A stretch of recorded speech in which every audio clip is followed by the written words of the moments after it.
Hello students. पिछले lecture में हमने नेफ्रॉन या वृक्क नलिकाओं की सूक्ष्म संरचना का अध्ययन किया था कि नेफ्रॉन की स्ट्रक्चर किस प्रकार की होती है, जो वृक्क की संरचनात्मक और क्रियात्मक इकाई होती है। आज के लेक्चर में हम मूत्र निर्माण की क्रियाविधि का अध्ययन करेंगे कि किडनी के अंदर या नेफ्रॉन के अंदर मूत्र निर्माण की क्रिया किस प्रकार से संपन्न होती है। मूत्र निर्माण की क्रियाविधि से पहले एक परिभाषा है कि मूत्र निर्माण किसे कहते हैं। तो हम पहले पढ़ चुके हैं कि जो मूत्र के साथ यूरिया को हम निकालते हैं, तो यूरिया का निर्माण लीवर में होता है।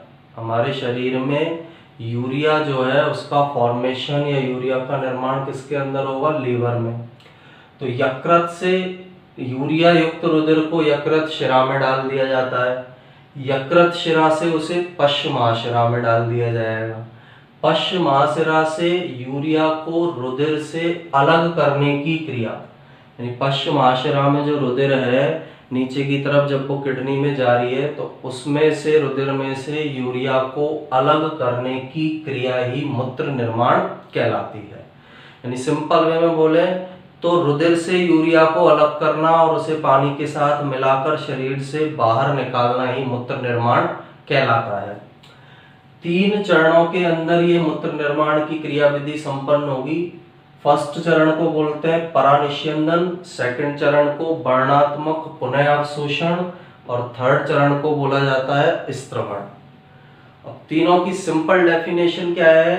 परानिस्यंदन इसके नाम के अंदर ही है कि रक्त को अत्यधिक सूक्ष्म स्तर पर छानना। इस क्रिया के अंदर रक्त को इस प्रकार छाना जाता है कि केवल रक्त कणिकाएं और प्लाज्मा की प्रोटीन को छोड़कर रक्त में उपस्थित सभी पदार्थ छन जाते हैं और छनकर फिल्ट्रेट का निर्माण करते हैं। बहुत सूक्ष्म स्तर पर रक्त को छाना जा रहा है, इसलिए इसे परानिस्यंदन नाम दिया गया है। सेकंड है वर्णात्मक पुनः अवशोषण। वर्णात्मक पुनः अवशोषण क्या होता है? वर्णात्मक शब्द का मतलब है वर्ण करना है, चयन करना। यानी जब फिल्ट्रेट नीचे समीपस्थ कुंडलित नलिका, दूरस्थ कुंडलित नलिका, हेनले लूप में आता है, तो उनमें से हमारे शरीर के लिए आवश्यक पदार्थों का वापस अवशोषण किया जाता है।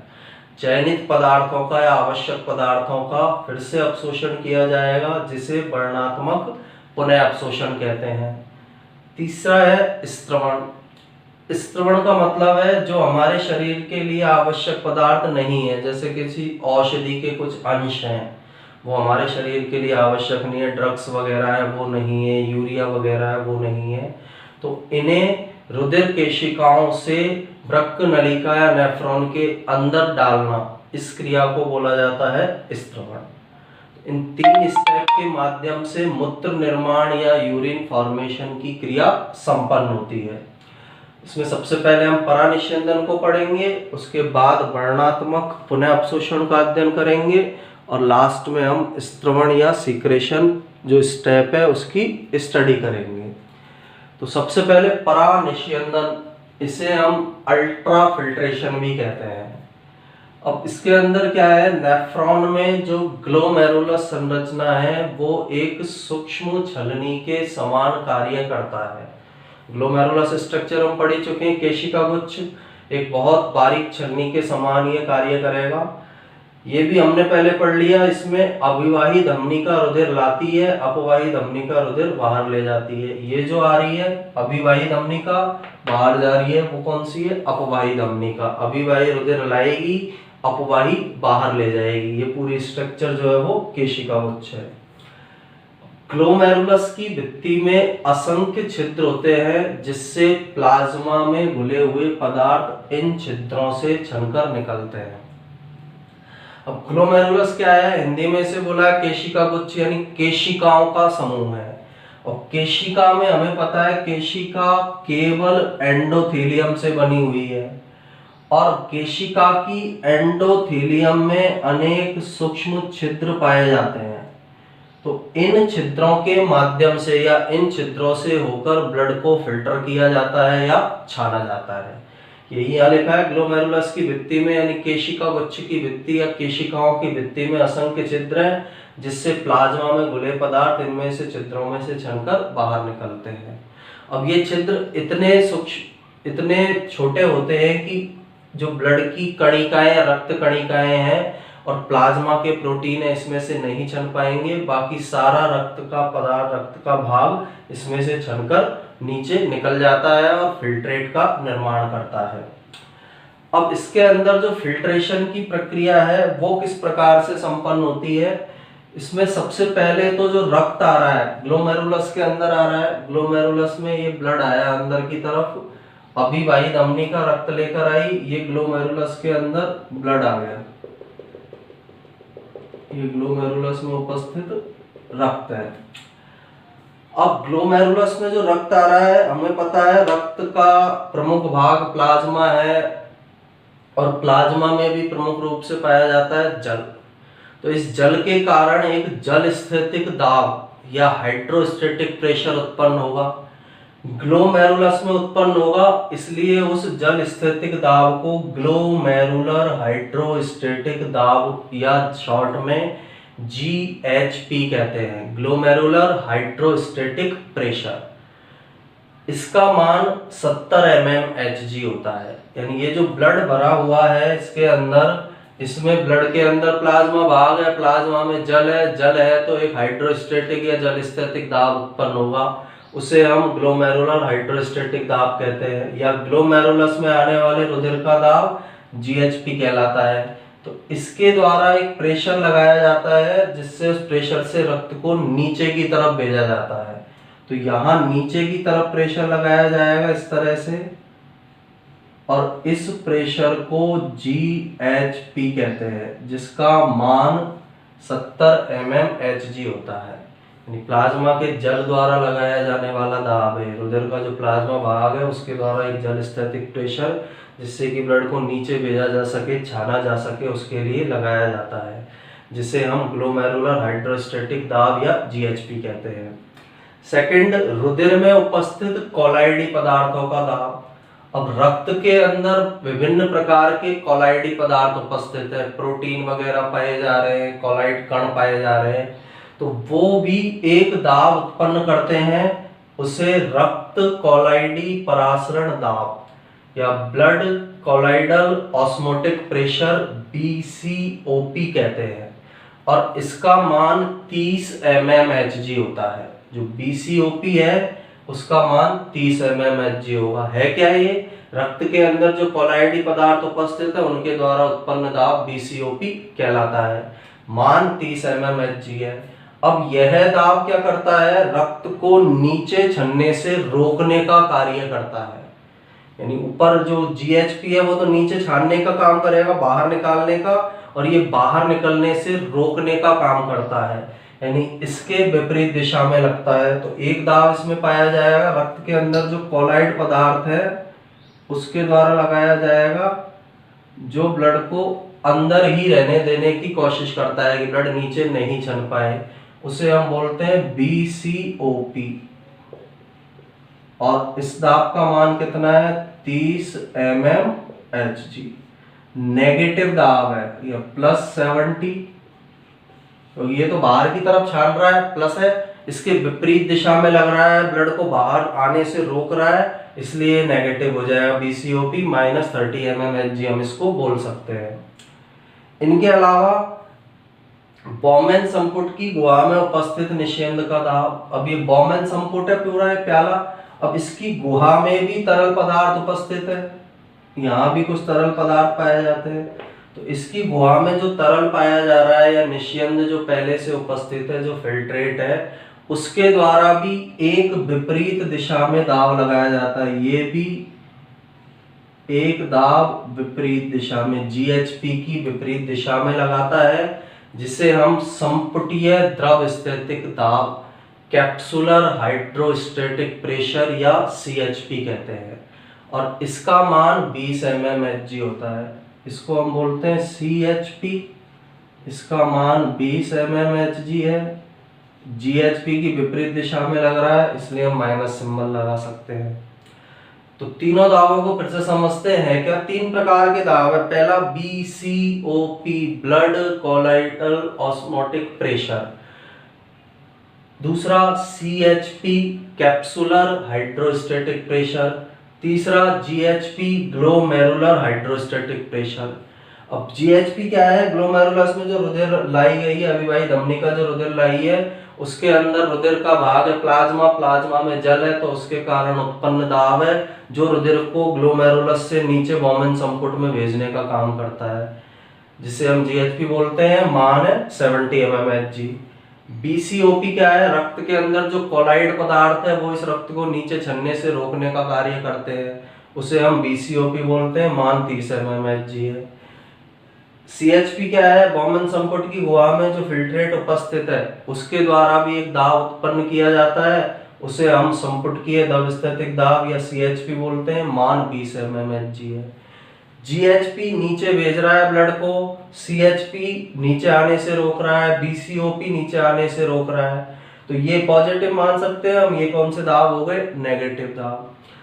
अब इसके बाद शुद्ध प्रभावी निस्यंदन दाब, इफेक्टिव फिल्ट्रेशन प्रेशर जो है उसको कैसे निकालेंगे हम।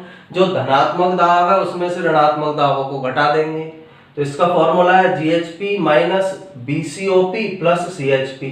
इसकी वैल्यू 30 है, इसकी वैल्यू 20 है, GHP की 70 है। 70 माइनस 50 बराबर कितना आ जाएगा, 20 mmHg।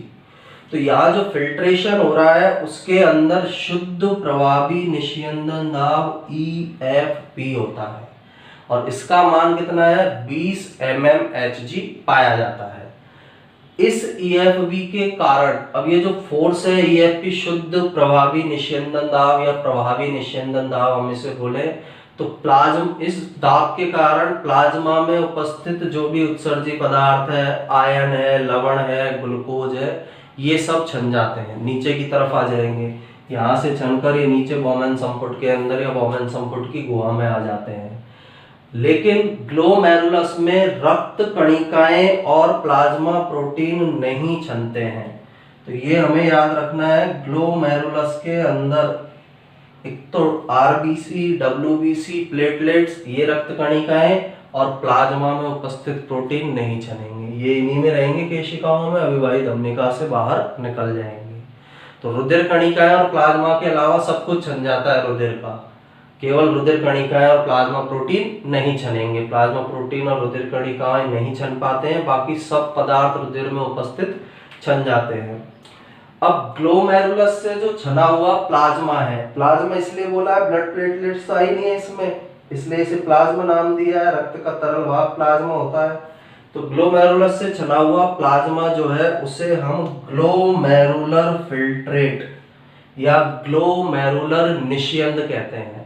यहाँ से छनेगा, छनकर जो प्लाज्मा नीचे आएगा वोमेन संपुट की गुहा में, उसे हम ग्लोमेरुलर फिल्ट्रेट या ग्लोमेरुलर निस्यंद कहते हैं।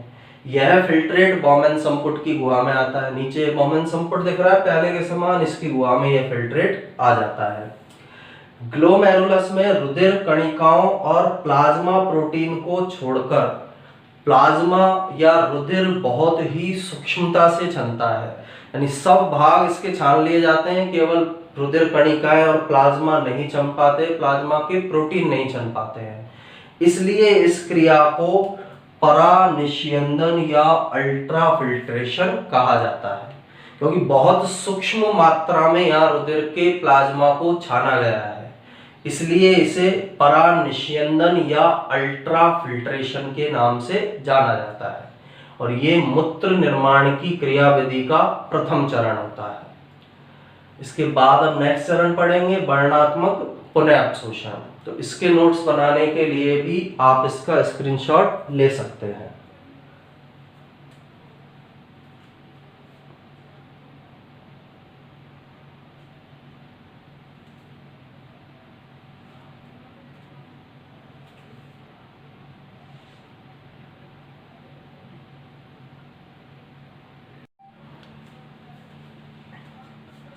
मूत्र निर्माण की क्रियाविधि का दूसरा चरण वर्णात्मक पुनः अवशोषण होता है।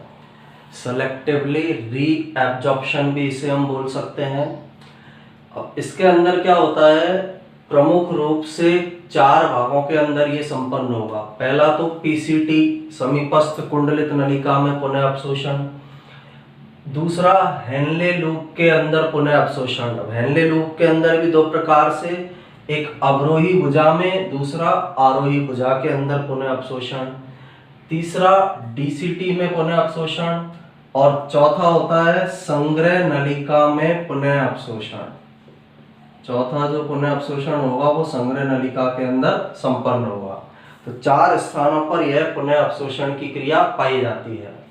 अब इसके अंदर होता क्या है, ये बॉमन संपुट है या मेलपिगियन बॉडी है, ग्लोमेरुलस है, फिल्ट्रेट बन गया, फिल्ट्रेट आ जाएगा नीचे समीपस्थ कुंडलित नलिका में। जैसे फिल्ट्रेट यहाँ पर समीपस्थ कुंडलित नलिका में आ जाता है, ग्लोमेरुलस से चलने के बाद फिल्ट्रेट इसमें आ जाएगा।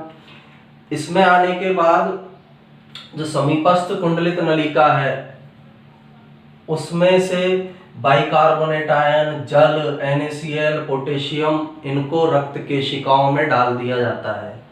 पहले हमने डायग्राम बनाया था जिसमें इसके साथ में बासा रेक्टा भी जुड़ी हुई थी। बासा रेक्टा रुधिर कोशिकाओं का समूह है, तो उसके अंदर डाल दिया जाएगा। यहाँ पुनः अवशोषण के साथ साथ स्त्रवण की क्रिया भी चलती है, यानी साथ साथ ही प्रोसेस चलती है। तो H+ और NH3 जो है उनको रक्त के अंदर या फिर जो ये फिल्ट्रेट है इसके अंदर डाल दिया जाएगा। यानी यहाँ जो एरो बनाए हुए हैं बाहर की तरफ निकले हुए एरो दर्शाते हैं पुनः अवशोषण को, और नलिका नेफ्रॉन की तरफ लगे हुए एरो, जैसे ये एरो है, ये एरो है, ये स्त्रवण की क्रिया को दर्शाते हैं। तो यहाँ पीसीटी के अंदर बाइकार्बोनेट आयन, जल, सोडियम क्लोराइड, K+ का पुनः अवशोषण होगा। H+ और NH3 जो है उनका क्या किया जाता है, स्त्रवण से फिल्ट्रेट में डाला जाता है, इन पदार्थों को रक्त में डाला जाता है। हेनले लूप की अवरोही भुजा के अंदर जल का पुनः अवशोषण किया जाता है, यानी केवल जल का पुनः अवशोषण हेनले लूप की अवरोही भुजा में संपन्न होता है। फिर ये फिल्ट्रेट नीचे आया गया, जल का पुनः अवशोषण हो गया।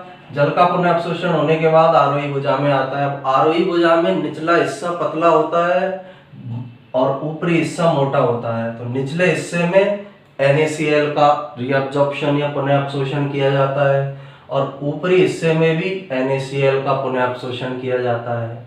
यहाँ अंतर ये रहता है, निचला जो हिस्सा है पतला हिस्सा, उसमें विसरण के द्वारा NaCl का पुनः अवशोषण होगा, जबकि यहाँ पर सक्रिय क्रियाविधि द्वारा होगा। सक्रिय क्रियाविधि का मतलब है ऊर्जा का उपयोग करके और NaCl का पुनः अवशोषण किया जाता है, जबकि यहाँ पर विसरण, सामान्य विसरण की क्रिया से NaCl का पुनः अवशोषण होगा। इसके बाद फिल्ट्रेट डीसीटी में आ जाता है। डीसीटी में इसमें से NaCl, H2O और बाइकार्बोनेट आयनों का पुनः अवशोषण किया जाएगा। इन्हें अवशोषित करके रक्त के अंदर डाल दिया जाता है, जबकि K+ और H+ जो आयन है उनका इसमें स्त्रवण किया जाता है। जो रक्त है उसके अंदर ये अधिक मात्रा में है, तो इन्हें इस फिल्ट्रेट के अंदर डाल देते हैं।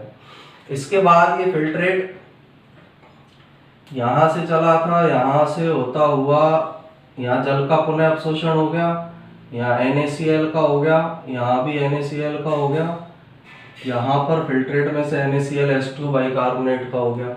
इसके बाद फिल्ट्रेट आ जाता है संग्रह नलिका के अंदर, और संग्रह नलिका में प्रमुख रूप से जल का पुनः अवशोषण किया जाता है। और संग्रह नलिका का जो लास्ट वाला हिस्सा है वो यूरिया के लिए पारगम्य होता है। तो इस यूरिया को कुछ मात्रा के अंदर रक्त में मुक्त कर दिया जाता है, क्योंकि यह परासरणीय सांद्रता को बनाए रखने के लिए आवश्यक होता है। तो यूरिया की कुछ मात्रा भी रक्त के अंदर स्त्रवित कर दी जाती है या फिर रक्त में इसको मुक्त कर दिया जाता है। तो इन 4 संरचनाओं के अंदर वर्णात्मक पुनः अवशोषण की क्रिया संपन्न होती है।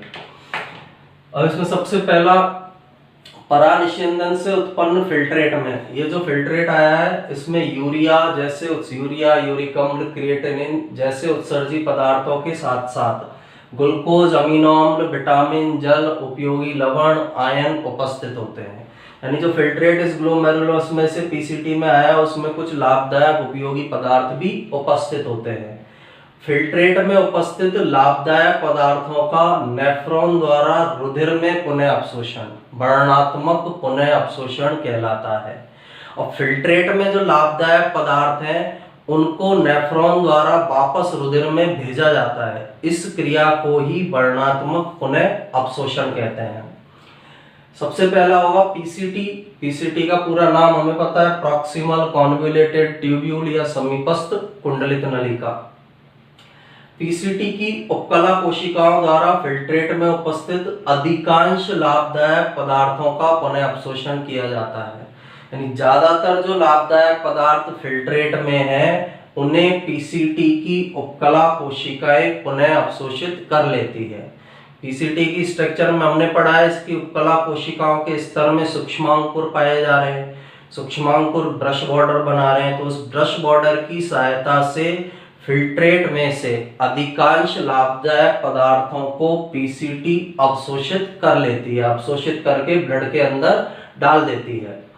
ग्लूकोज, अब इसमें पीसीटी में ग्लूकोज, विटामिन, अमीनो अम्ल, कैल्शियम, सोडियम, पोटेशियम, ये सारे के सारे पदार्थ सक्रिय अभिगमन द्वारा अवशोषित होते हैं। सक्रिय अभिगमन का मतलब है यहाँ एटीपी का उपयोग किया जाता है और एटीपी के उपयोग के द्वारा इन पदार्थों को अवशोषित करके रक्त के अंदर डाल दिया जाता है।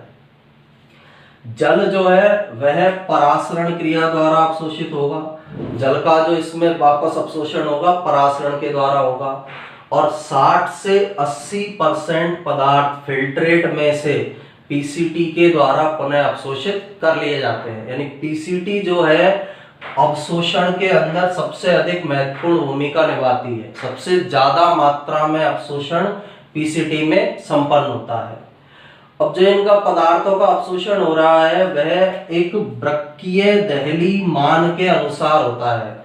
वृक्कीय दहली मान क्या होता है? किसी भी पदार्थ की रुधिर में वह सांद्रता है जिस पर उसका फिल्ट्रेट से अवशोषण होता है।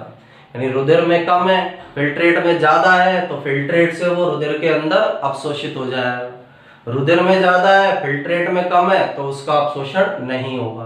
तो वृक्कीय दहली मान होता है किसी पदार्थ की रुधिर में वह सांद्रता जिस पर उसका फिल्ट्रेट से अवशोषण होता है, वृक्कीय दहली मान कहलाता है। ग्लूकोज और अमीनो अम्ल उच्च वृक्कीय दहली मान वाले पदार्थ है या उच्च दहली पदार्थ है, इसलिए इनका पूर्ण अवशोषण कर लिया जाएगा। जल और लवण निम्न दहली वाले पदार्थ है, इसलिए पीसीटी में इसका कम अवशोषण किया जाएगा।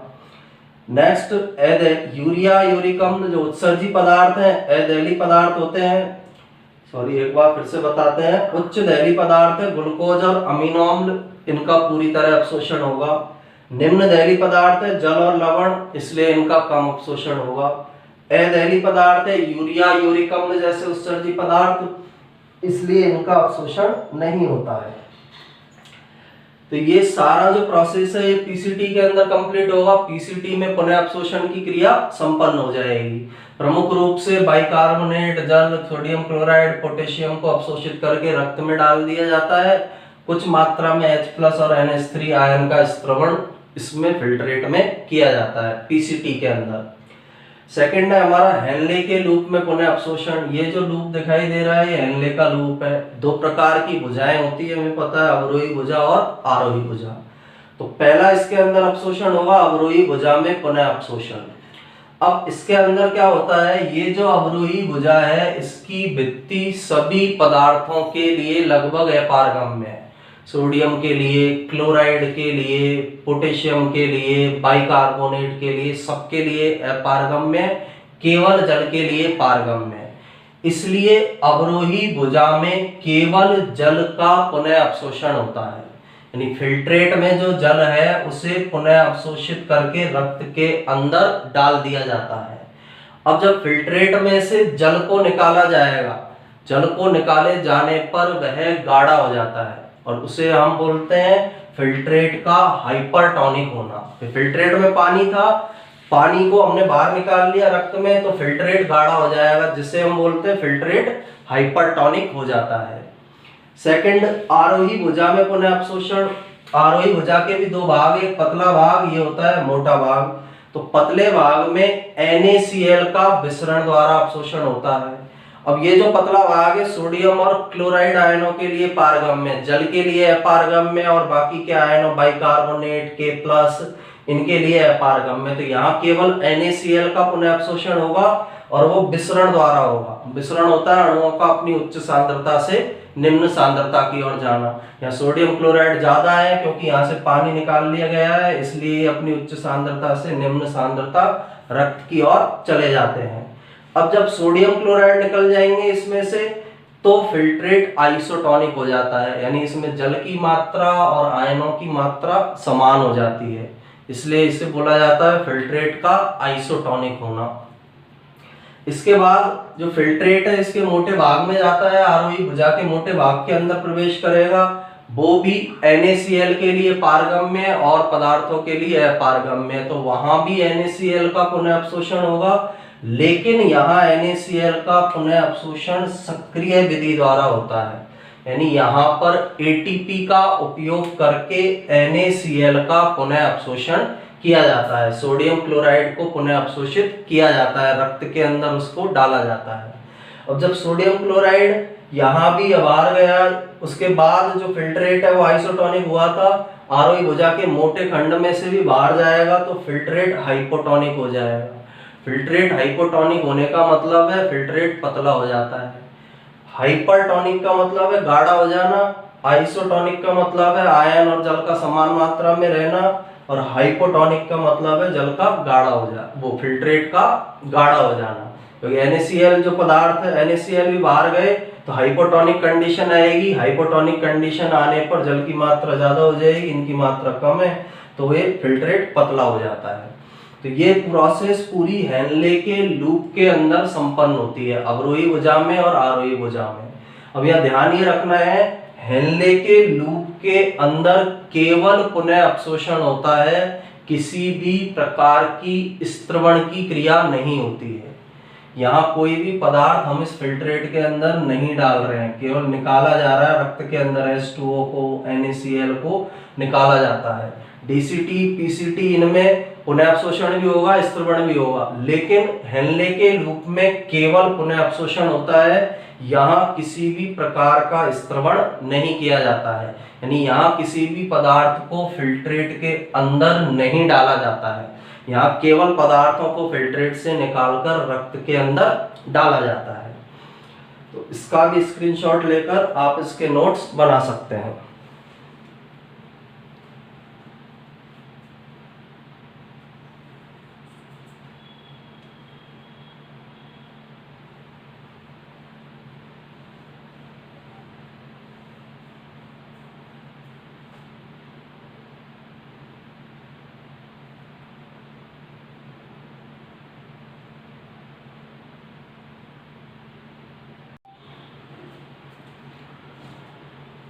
पीसीटी में पुनः अवशोषण और हेनले लूप की अवरोही भुजा और आरोही भुजा में पुनः अवशोषण के बाद तीसरा पुनः अवशोषण डीसीटी में संपन्न होता है। डीसीटी को हम दूरस्थ कुंडलित नलिका बोलते हैं।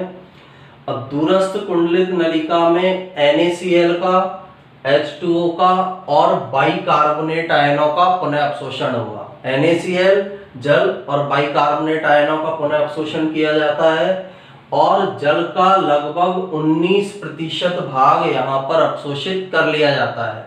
जो फिल्ट्रेट में जो जल है उसका 19% भाग यहाँ अवशोषित किया जाएगा। नेक्स्ट पुनः अवशोषण होता है संग्रह नलिका में पुनः अवशोषण। संग्रह नलिका में जल का पुनः अवशोषण होता है। प्रमुख रूप से संग्रह नलिका में जल का पुनः अवशोषण होगा। जब जल का पुनः अवशोषण हो जाता है तो यूरिन या जो मूत्र है वो गाढ़ा हो जाता है। जल की मात्रा को अवशोषित किया गया है, वो गाढ़ा हो गया है, जिसे हम बोलते हैं फिल्ट्रेट का हाइपरटोनिक हो जाना। उसमें से पानी को अवशोषित कर लिया गया है, सांद्र बनाया गया है, जिसे फिल्ट्रेट का हाइपरटोनिक होना कहा जाता है। और संग्रह नलिका का जो अंतिम भाग है वह यूरिया के लिए पारगम्य होता है। संग्रह नलिका का बिल्कुल लास्ट वाला पार्ट यूरिया के लिए पारगम्य होगा। और ये जो संग्रह नलिका है वृक्क के मेडुला भाग में पाई जाती है। तो यह यूरिया यहाँ संग्रह नलिका से निकलकर मेडुला में डाला जाता है या मेडुला में चला जाता है और मेडुला में पाए जाने वाले ऊतक द्रव की परासरणता का नियमन करता है। कुछ मात्रा में यूरिया को भी पुनः अवशोषित किया जाता है। जिससे वृक्क के मेडुला भाग के अंदर जो ऊतक द्रव उपस्थित है उसका परासरण नियमन बना रह सके। तो इन 4 भागों के अंदर वर्णनात्मक पुनः अवशोषण संपन्न होता है, पीसीटी, हेनले लूप, डीसीटी और संग्रह नलिका के अंदर। इसके बाद लास्ट चरण है मूत्र निर्माण की क्रियाविधि का स्त्रवण या सिक्रेशन, जिसे हम बोल सकते हैं। अब सिक्रेशन में क्या होता है, जब ग्लोमेरुलर फिल्टर से या ग्लोमेरुलस से फिल्ट्रेट छना तो इसके फिल्ट्रेट रुधिर से पिगमेंट, औषधियां, यूरिक अम्ल आदि फिल्ट्रेट में नहीं छन पाते हैं। यानी जब ग्लोमेरुलस से छन रहा है रुधिर तो उसमें पिगमेंट, औषधि, यूरिक अम्ल आदि फिल्ट्रेट में नहीं छन पाएंगे। इसलिए इन पदार्थों को, जैसे पिगमेंट जो है, वर्णक जो पाए जाते हैं, उन्हें कुछ औषधियों के जो भाग है उन्हें, तथा यूरिक अम्ल, क्रिएटिनिन आदि पदार्थों को सक्रिय क्रियाविधि द्वारा रक्त से फिल्ट्रेट के अंदर डाला जाता है। यानी ये जो पदार्थ है फिल्ट्रेट में छन नहीं पाए, इसलिए रक्त से इन पदार्थों को सक्रिय अभिगमन द्वारा नेफ्रॉन के फिल्ट्रेट के अंदर डाला जाता है।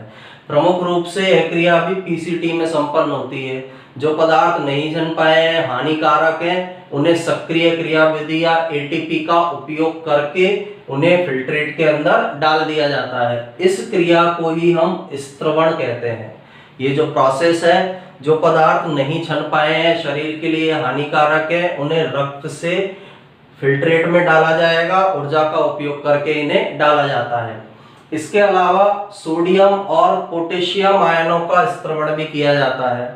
रक्त में सोडियम और पोटेशियम आयन ज्यादा मात्रा में है, तो उन आयनों की मात्रा का संतुलन बनाए रखने के लिए हाइड्रोजन आयन, पोटेशियम आयन, इन आयनों को फिल्ट्रेट के अंदर डाला जाता है।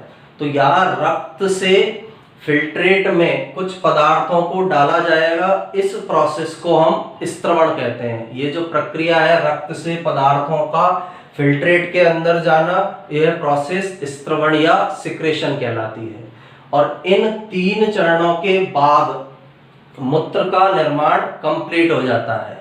एक बार फिर से हम इसको एक बार रिवाइज करते हैं। स्टार्ट हुआ था ये हमारा जो मूत्र निर्माण की क्रियाविधि है अल्ट्रा फिल्ट्रेशन से। ग्लोमेरुलस भाग में रक्त में से पदार्थों को छाना गया है, रक्त कणिका और प्रोटीन नहीं छनते हैं, बाकी सभी भाग छन जाते हैं। बहुत सूक्ष्म मात्रा में छाना गया है, इसलिए इसे परानिष्यंदन या अल्ट्रा फिल्ट्रेशन कहते हैं। इसके बाद वर्णनात्मक पुनः अवशोषण होता है, पीसीटी के अंदर होगा। वर्णनात्मक पुनः अवशोषण का मतलब होता है जो फिल्ट्रेट छान लिया गया है, इस फिल्ट्रेट से पदार्थों को रक्त में डाला जाता है। तो पीसीटी में बाइकार्बोनेट आयन, जल, सोडियम क्लोराइड, पोटेशियम आयनों का पुनः अवशोषण किया जाएगा। उसके बाद हेनले के लूप के अंदर आएगा फिल्ट्रेट। अवरोही भुजा केवल जल के अणुओं के लिए पारगम्य और सवर्णुओं के लिए अपारगम्य, इसलिए इसकी अवरोही भुजा में जल के अणुओं का पुनः अवशोषण किया जाएगा। आरोही भुजा में NaCl का पुनः अवशोषण किया जाता है विसरण द्वारा और सक्रिय अभिगमन के द्वारा। इसके बाद जो DCT है उसके अंदर सोडियम क्लोराइड, H2O, बाइकार्बोनेट आयनों का पुनः अवशोषण किया जाता है। फिर संग्रह नलिका में जल के अणुओं का पुनः अवशोषण करके यूरिन को सांद्र बनाया जाता है, गाढ़ा बनाया जाता है। इसके बाद स्त्रवण की क्रिया होती है। जो पदार्थ फिल्ट्रेट में नहीं जा पाए हैं, रक्त से नहीं छन पाए हैं, शरीर के लिए हानिकारक है, उन्हें सक्रिय क्रियाविधि द्वारा इस फिल्ट्रेट के अंदर डाल दिया जाता है, इसे हम स्त्रवण कहेंगे। इसके अलावा पोटेशियम आयन, H+ आयन, इन आयनों को भी रक्त से इस फिल्ट्रेट में डाला जाता है, जिससे इन रक्त में इन आयनों का संतुलन बना रहे, जिसे स्त्रवण कहा जाता है। तो इन 3 चरणों के अंदर मूत्र निर्माण की क्रियाविधि संपन्न होती है। इसका भी स्क्रीनशॉट लेकर आप इसके नोट्स बना सकते हैं।